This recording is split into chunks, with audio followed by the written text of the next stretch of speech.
doit largement être capable de déposer 1 trillion de dollars sur cette blockchain en n'ayant aucun doute sur sa sécurité. Donc c'est déjà la blockchain la plus sécurisée, la blockchain de smart contract la plus sécurisée aujourd'hui, Ethereum, mais ils veulent aller encore plus loin et c'est une initiative qui va encore une fois dans le bon sens.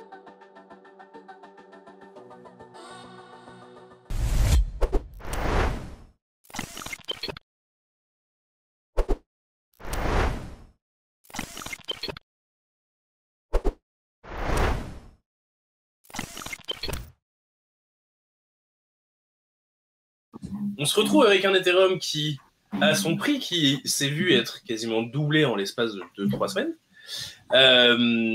C'est beau, c'est grand. Pourquoi ça? Quelles sont les raisons à cette information? Tu vas lui donner les raisons ou tu poses la question? Non, c'est une vraie question. Moi, je sais pas. Je connais pas. Moi. Alors moi non plus, je sais pas, parce que le marché est très difficile à prévoir et à anticiper. Ce qu'on peut imaginer, c'est qu'il y a un véritable changement positif dans la communication déjà d'Ethereum de manière générale, dans la fondation Ethereum, dans la communication de la fondation Ethereum, dans la communication des core devs d'Ethereum, et puis il y a un shift de focus technologique, ou plutôt une accélération de roadmap différente vers scaler le layer 1. C'est-à-dire arrêter de dire on va tout déléguer au layer 2, on va aussi avoir un bon layer 1 de qualité pour être capable d'avoir plus de layer 2, mais aussi pour être capable d'avoir des applications de haute intensité, mais de finances décentralisées notamment à fort impact, donc avec beaucoup de financement notamment.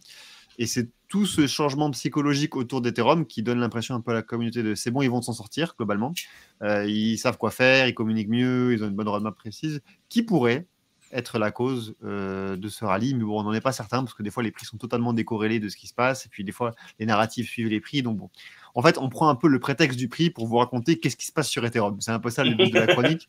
Les prix, c'est qu'un prétexte. Nous, ce qu'on voulait vous dire, c'est qu'est-ce qui s'est passé récemment sur Ethereum. Et il s'est passé pas mal de choses. On avait déjà fait un point il y a quelques semaines, peut-être 2-3 semaines, mais il se passe tellement de choses qu'on voulait vous refaire un petit point. Et la première chose qu'on voulait vous montrer, et vous dire peut-être, c'est tout simplement qu'il y a eu la mise à jour d'Ethereum qui a été successful, qui s'appelle Pectra, vous vous rappelez peut-être. C'est d'ailleurs depuis la mise à jour qu'on a eu la montée du prix, mais bon, c'est pas forcément corrélé. Et une de ces nouveautés, je crois que tu peux le mettre en grand, je crois, non, depuis Twitter, sinon je peux te le partager moi, tu peux mettre la vidéo en grand si jamais. Oui, bien sûr. Ouais, si on peut mettre à l'échelle, voilà, parfait. Une de ces nouvelles mises à jour, c'est une meilleure expérience utilisateur pour Ethereum, une meilleure UX, avec la fin de ce fameux approve plus swap, mais pas que. En gros, on donne des pouvoirs de smart contract à votre EOA, à votre wallet traditionnel. Et donc, si ça ne marche pas, sinon je partage moi si ça ne marche pas, Cyril, et on fait une petite démo qui fait un approval et un envoi en même temps. Vous voyez ici, on a un swap, donc on échange un USDC contre de l'Ether, mais dans la même et unique transaction, on a un approval d'Ether et l'envoi d'Ether, et donc le swap contre l'Ether, tout se fait dans la même et unique transaction. Et ça, c'est désormais possible, ça y est, depuis Pectra. Il faut simplement que les wallets se mettent un petit peu à jour pour le gérer. Donc, je pense qu'il y en a encore pour quelques semaines que tout se passe bien, qu'ils fassent des vérifications, mais on a enfin une UX digne de ce nom sur Ethereum Layer 1. Il y a plein d'autres mises à jour de Pectra. On ne va pas y revenir dessus, on a fait des chroniques déjà en long, en large et en travers sur le contenu de Pectra. Mais en tout cas, ça a marché. Malgré les testnets qui avaient été un peu houleux par le passé, la mise à jour sur la manette s'est bien passée. Deuxième élément, scalabilité du layer 1 à très court terme. Là, on était monté de 30 millions, vous vous rappelez peut-être, de limite de gaz par bloc à 36 millions en début d'année 2025. On était contraint par ces 36 millions. Je ne vais pas rentrer dans le détail technique, mais pour des problèmes de state et de risque avant la mise à jour Pectra. La mise à jour Pectra a dérisqué une augmentation ultérieure. Et donc désormais, ça y est, la communauté pousse pour qu'on monte à 60 millions. Malheureusement, je n'ai pas choisi le site, mais il y a un site qui montre déjà, en fait, c'est pas la communauté, c'est les validateurs d'Ethereum qui décident quelle est la limite qu'ils acceptent. Et si plus d'une majorité, plus de 50% d'entre eux acceptent une limite à 60 millions, alors les blocs vont automatiquement passer à 60 millions. Automatique, c'est comme ça, c'est la majorité des validateurs qui décident. Et on a déjà une petite proportion, on est peut-être à 5-10%, je ne sais pas, de validateurs qui signalent vouloir monter à 60 millions. Donc si vous avez vous-même des validateurs à la maison, vous pouvez faire ce changement, dans vos clients, dans vos propres clients, vous pouvez faire ces changements-là. Donc voilà, on va avoir une scalabilité qui monte, qui devrait atteindre 60 millions. C'est quand même x2 par rapport à l'année dernière. Ça fait potentiellement partie de la cause de l'augmentation du prix. Mais on a toute une roadmap qui a été dévoilée, des items qui ont été partagés sur comment on va faire un x100 ou un x1000 sur la scalabilité du layer 1 dans les 2 années qui viennent globalement, avec un mélange de data availability sampling, de zero knowledge. Bref, je ne vais pas rentrer non plus dans les détails techniques, ce n'est pas très intéressant, je pense, dans le cadre de cette chronique. Mais il y a un vrai changement philosophique et technique sur une scalabilité du layer 1 qui va s'exprimer à très court terme par cette gaz limite de 60 millions. Et puis, de manière générale, en fait, cette nouvelle roadmap, c'est quelque chose que les gens estiment comme étant positif pour Ethereum. En fait, on se rend compte qu'Ethereum veut un petit peu reprendre du poil de la bête, qu'ils ont arrêté de se mettre en tant que nous, on est là pour accueillir tout le monde et on est très gentil, machin.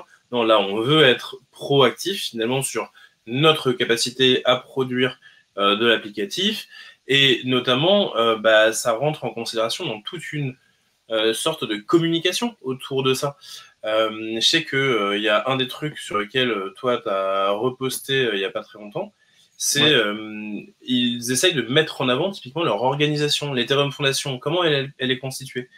Et on peut se rendre compte ici qu'on a maintenant une nouvelle organisation présentée dans lequel on a très clairement, OK, on va avancer avec de la recherche et développement, l'écosystème dev, les opérations et ainsi de suite. À l'intérieur de la recherche et développement, d'ailleurs, Cocorico, on a plusieurs Français, notamment Barnabé Menot, qui est tout en haut autour de la coordination de l'ensemble de la recherche sur le consensus et de la recherche sur la sécurité du protocole. Je ne sais plus où il est.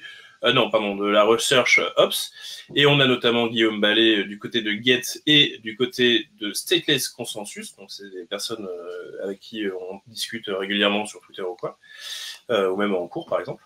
Et donc, typiquement, cette organisation, c'est la preuve de, voilà, on est tout ça à travailler dessus, on veut que ça réussisse. Et Pectra, qui est arrivé, a été notamment, comme tu l'as dit, était visiblement un peu difficile à mettre en place, notamment avec des testnets qui ont un peu foiré. Au démarrage, on a vu 3-4 blocs qui ont commencé à être ratés. Et en fait, depuis, c'est bon, tout va bien. Ils ont été encore en capacité, toutes ces personnes-là, de s'accorder et de réussir à produire une mise à jour qui fonctionne et qui met au point des systèmes, comme on le voit avec notamment les commentaires de PQ. En fait, cette mise à jour, par exemple, de l'UX, c'était un truc qui était très attendu. Et à chaque fois que moi je vois des élèves dans les conventions, je suis là, mais ils me demandent, mais pourquoi en fait on est obligé de faire un approval et ensuite machin, ça donne une impression de mauvaise sécurité, machin.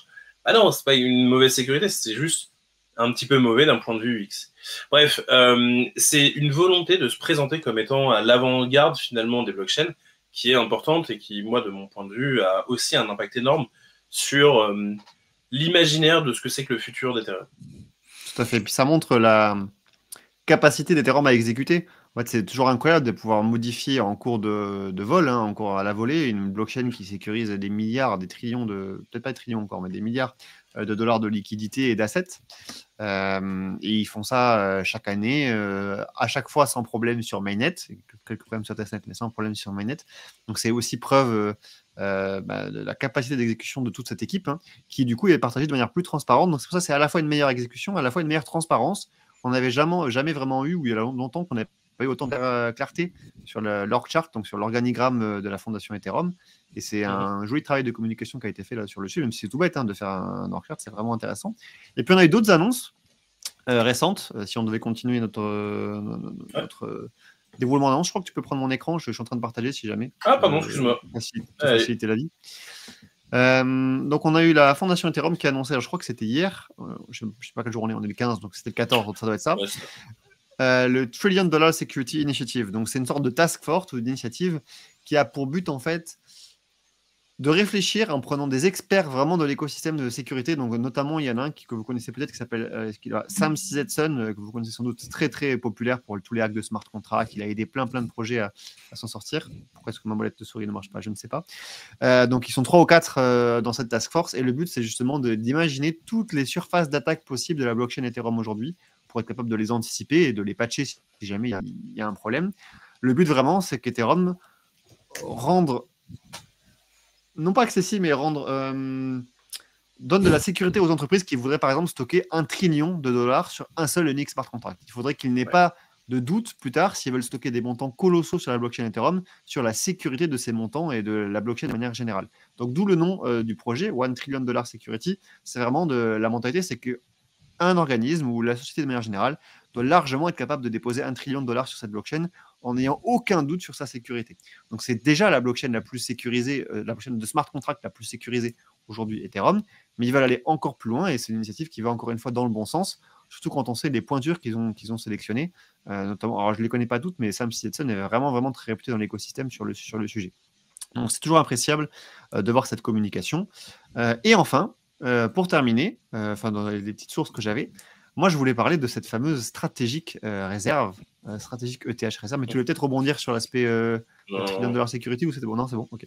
Donc, vous connaissez sans doute la Bitcoin stratégique réserve des États-Unis, qui est en cours de création. C'est pas encore signé jusqu'au bout. On ne sait pas s'ils vont acheter davantage de Bitcoin ou se contenter de garder ceux qu'ils ont saisis. Vous connaissez aussi Strategy, qui est la Bitcoin stratégique réserve la plus connue, entre guillemets, via l'entreprise Strategy, mais qui est possédée par une seule et unique entreprise. C'est environ 1 à 2% du supply des BTC possédé par Strategy.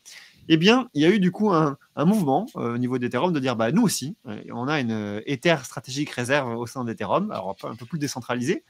C'est tout un tas d'organismes qui possèdent dans leur trésorerie des Ethers. En gros, c'est un peu, on prend toutes les entreprises qui, comme stratégie, posséderaient de la crypto-monnaie en réserve, donc là, c'est de l'Ether en l'occurrence, et on le publie en transparence. Donc, des fois, vous trouvez même le lien vers les smart contracts ou les wallets qui possèdent les fonds pour être capable de voir toutes les entreprises qui possèdent l'Ether comme valeur de réserve, valeur stratégique. Donc, on a. Alira n'est pas dedans. Alira n'est pas dedans, malheureusement. Un jour peut-être, mais bon, on est un peu petit quand même pour apparaître dans le top, je pense, de ce classement. Donc, vous avez la fondation Ethereum, évidemment, en haut. Ça permet aussi de comparer avec les autres, je trouve. 265 000 Ethers. Et vous avez annoncé il y a peu Coinbase, qui possède 137 000 Ethers, par exemple, en trésorerie. La fondation Golem, la DAO de chez Gnosis, le gouvernement américain, Lido, ENS, Arbitrum, etc., qui ont tous en trésorerie. On voit Kleros. On voit Kleros un peu plus bas. Il y a AV, évidemment. Il y a même des médias comme Bankless qui sont apparus récemment. Ouais, vous connaissez sans doute la plupart de ces boîtes, si vous êtes là depuis un petit bout de temps, en tout cas dans l'écosystème. Je trouve ça assez intéressant, assez pertinent, de montrer que ce n'est pas justement centralisé par une seule et unique entreprise comme stratégie, mais qu'il y a une volonté globale d'entreprise ou de protocole décentralisé de vouloir avoir en réserve stratégique, en trésorerie, de l'Ether. Et le but, c'est de le communiquer du coup. Ça représente au total 789 000 Ethers, soit 0,6% du supply. Bon, voilà, c'est une petite échelle pour le moment, mais c'est quelque chose qui a été mis en place très récemment de l'afficher. Il y a plein d'entreprises qui avaient des Ethers depuis longtemps, mais le fait de le mutualiser comme ça et de l'afficher sur un site, c'est récent. Et du coup, on voulait vous le partager parce qu'on trouve ça sympa. Enfin, moi, je trouve ça sympa, personnellement. Et encore une fois, d'un point de vue communication, c'est un moyen de se dire le Bitcoin a justement toujours eu cette volonté d'être une monnaie, et donc, du coup, dans les aspects de la monnaie classique, il y a le côté réserve de valeur dans le temps long. De dire, nous aussi, Ethereum aussi, c'est une monnaie. On est où là? Nous aussi, on a une réserve de valeur sur le temps long. Regardez, il y a des gens qui nous font confiance dessus. Virgile, tu voulais parler, désolé. Ouais, c'est en fait, à un moment donné, Gaëtan avait mentionné le fait de rehausser, enfin de revoir la limite de gaz d'Ethereum à la hausse. Et en fait, le nom du site pour pouvoir suivre tout ça, c'est gaslimit.pix. Donc, si vous voulez, j'ai le partage d'écran, donc on pourra voir ça directement. Et en fait, ouais, c'est en gros, c'est les validateurs d'Ethereum qui décident eux-mêmes via leurs clients de savoir quelle limite de gaz ils veulent mettre en place. Et là, ce qu'on constate, c'est que on a eu le graphique sur les 60 millions qui vient d'apparaître récemment. Et là, il y a de plus en plus de validateurs qui sont qui vont approuver cette limite de gaz là. Alors, ça va prendre du temps. Il me semble que de souvenir, pour passer de 30 millions à 36 millions, il a fallu à peu près 2 mois. On part sur une période de temps un peu similaire pour pouvoir passer à 60 millions. Il n'empêche que voilà, les choses se passent du côté des validateurs d'Ethereum. Et juste sur ce truc-là, c'est un truc qu'on appelle un hard fork, donc ça veut dire que il y a des règles qui sont moins restrictives, on accepte des blocs plus gros, et de fait, ça ne changera rien pour les gens qui n'auront pas fait la mise à jour. Si vous n'avez pas fait la mise à jour et que vous êtes validateur et vous faites des blocs à 36 millions ou 30 millions, en vrai, peu importe, ça ne changera rien pour vous, donc ça n'amène pas de problème de sécurité sur le temps long, pas de problème là-dessus. C'est un soft fork du coup, c'est-à-dire hard fork. Non, c'est hard fork. C'est à de souvenirs, ouais, c'est juste les clients. Il n'y a pas vraiment besoin de fork. Il n'y a pas de fork en tant que tel, c'est juste que du coup, tu as des règles qui sont, parce qu'elles sont moins restrictives, permettent de fonctionner avant. Donc, vu que là, tu passes à 1 million, évidemment, des blocs. On en reparle après. Mais on en reparle après, c'est un détail technique. En tout cas, ouais, le site est top. Le site est top, ouais. Et allez, je vais juste présenter une dernière news sur ce sujet, avec notamment un petit point qui est l'adoption des smart wallets. C'est con, hein, mais c'est un truc qui est sorti avec Pectra. Et en fait, ces smart wallets aussi ont du succès. Et en fait, on se rend compte que toute la mise à jour Pectra, elle est utilisée par les gens, avec de l'UX, avec ce genre de choses. Donc voilà, c'est quelque chose qui a été mis en place sur le temps long, et on se rend compte que ça a du succès. Donc bravo Ethereum, ils ont réussi à renverser un petit peu la vapeur.